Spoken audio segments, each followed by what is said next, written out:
Olga, sa mga banggaitan na mga speaker nato, no? Mga banggaitan naman yun ni. My due respect, of course, ato ang gwapo na servisyo, Vice Governor G. Duque. Sa ilang sa eldest ka na gwapo, no? Si Craig, no?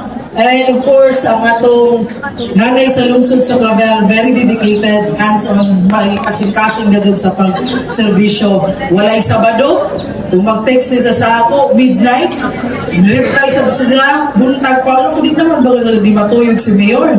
Kita mi sa day one kayo na, the whole day, Saturday. Well, this is really working for us. Inga na, ka-bless ang lungsuran ng Clavel. We have Mayor Tulfo. And of course, ang ako sa permitting iba, the why absent sa akong lakaw, the senior Sangguniang Bayan member, Honorable Chanderil Batul, na last term na ba? Mayawin ko, pero sige lamang, kaya ang ba naman ang mupuli. So iba nun, gihapon ako si Isbichanli, bisan si Kuya Loloy, basol na ang udagan. Sabot tayo Isbichan. To Ma'am Chaser, to Ma'am PD, and to everyone na mga estudyante nato, na mga pinayangga dari sa SNSU na way pili. And of course, ang atong SK Federated President, SK Mary Ann Sarmiento. Sa atong media, friends, katanan, karadyaw na hapon. Hindi na ko karadyaw pa mo laman pag-yun, pag-speech, but I just want to highlight, gusto lang ito mo highlight kung unsay tatakbo kiyangke na serbisyo. Kung ang iba ng mga kalungsurunan or municipalities and provinces, they are very, kanang medyo mabakuhan. Paghatag, kanang makuratan sila. Sa paghatag, grabe, kuha na dayon, the campus, left and right, and everything.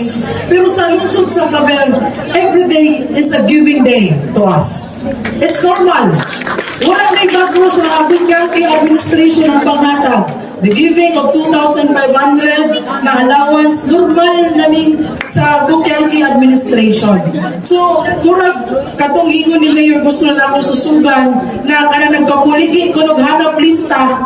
So, ikaw na Clavel nun, ikaw na estudyante sa NSU Clavel, kamu ang buhing testimony at testimonya na waya na apas-apas og lista. Kaya man makapas man og lista ng tanan estudyante sa SNSU, makadawat man.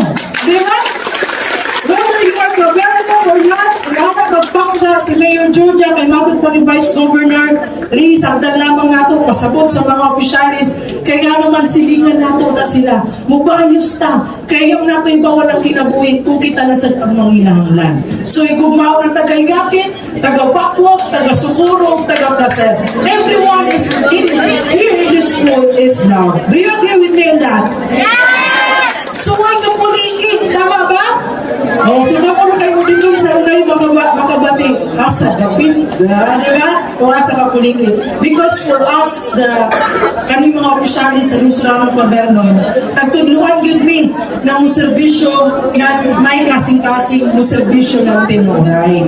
So ayaw mo kabalaka, kay padayon yun mi maghatod na tinuray na serbisyo sa lungsuranon Clavel nun. Especially sa education. Ako namang lagbitan gamay, atin na ako magdali na ko. Pero ma'am, I will just grab this opportunity, sharing to all of you. Last week, while we are having a table discussion, I am just amazed ba sa kasing-kasing ni Mayor. Kay, bisan unsa na sektor, bisan unsa na mga kumpanya, hindi yung makalintan to lobby the concern of the students here in SNSU. No, kanang makita ba na ako ang dinikanan na nag-isip, wag yun muna kalintan ni Mayor. Bisan pangalan yung hinatag, di ka dihapon na kung dito akong nanay sa lungsod sa Clavel. Nag-isip sila sa unika kuyamon. Ako nang bisan kinsa mo ka istorya, we lobby the interest of the students in SNSU. So nga na ang pagpanggap, nga na ang tatakbo kiyangke na pagservisyo.